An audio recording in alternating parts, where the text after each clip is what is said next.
with each new home came one more trash bag. Pretty soon, I started to feel and believe that I was trash. The story that this was creating for my life, the narrative that was being bestowed upon me, was one that I still struggle to this day to remove from my subconscious. The narrative about who I was, who I'd become, and the path that was waiting ahead of me. I stand before you today as Aliscia Brorman, but once I was Aliscia Martinez. And before that, I was Aliscia Howard. My biological family nicknamed me Sia. So today I would like to tell you the story of Sia. I am 3 years old in this photo here, and by that time I was being tossed through the child welfare system until my Nana adopted me. I finally had a home, but that home was taken from me only 3 short years later. My Nana passed away whenever I was 7 years old, and that is when everything changed.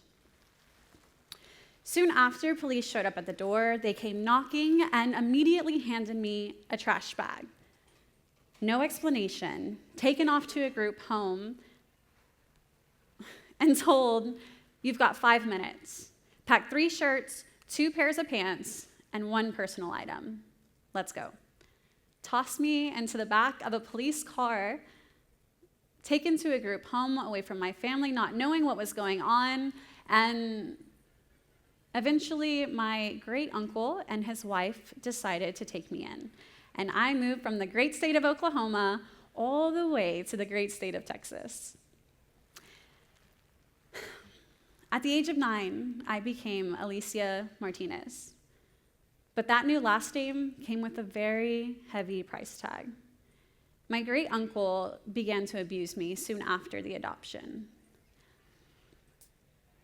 The man that I called Dad took away the safety and security that he provided for a very short period of time. Now, years later, I did speak up. And I did put my abuser in prison, and believe it or not, somehow, I also managed to become percussion lieutenant of my high school band. I was a cheerleader, I was a national qualifying debater, and all of that in the midst of this chaos. Now, you've probably heard of the butterfly effect. Yes, I'm sure. A tiny little flap of a wing can create a tidal wave of change for individuals. Well, every accomplishment in my life came on behalf of so many butterflies surrounding me, flapping their wings, from English teachers to debate coaches, my cheer coaches, and to one very, very special CASA advocate. To this day, my CASA advocate is in my life.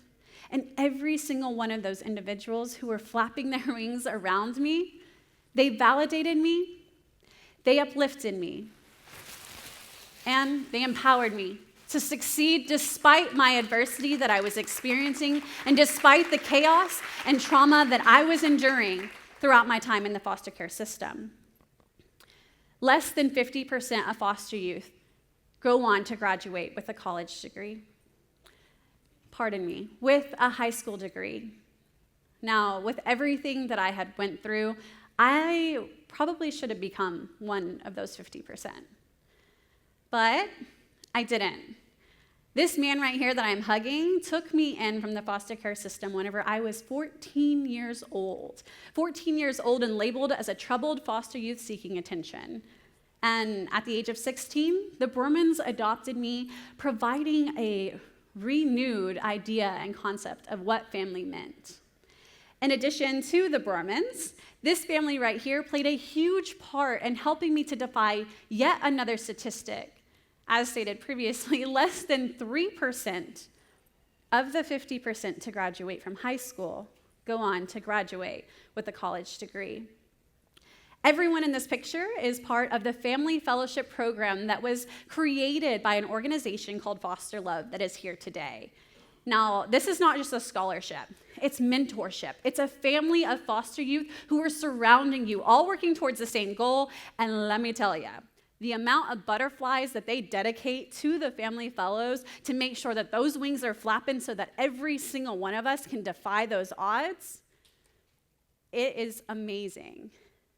And defy the odds and COVID, I did. Because in 2021, I graduated with my bachelor's degree in communication studies, and I am now working on my MBA at Texas Tech University's Rawls College of Business. Thank you. Now, through every phase of my life, I felt like there was a butterfly behind me just like this. I felt like it was just me and whoever was pushing me forward. But now I realize that it was much more like this. Every teacher, every coach, every advocate that came along my path helped to create a tidal wave of change that has allowed me to become who I am today, standing in front of you on this stage. And now I'm working to create tidal waves of change for others within the foster care system. I founded Full Circle, a lived experience platform that becomes a catalyst for change through storytelling, summits like this, and trainings that allow for lived experience experts to tell their side of the story to showcase what happens when we're validated, uplifted, and empowered. From tidal waves to trash bags, every hour spent here today, in these seats, out there, it's going to ripple on beyond these doors. Every single new story or new idea that you carry forward is going to create a ripple effect and a tidal wave of change for everyone that you work and come across on a day-to-day basis. So together, we are here at the Social Innovation Summit of 2025, and we're creating change that takes broken systems and turns them into full circle moments. Thank you. Thank you.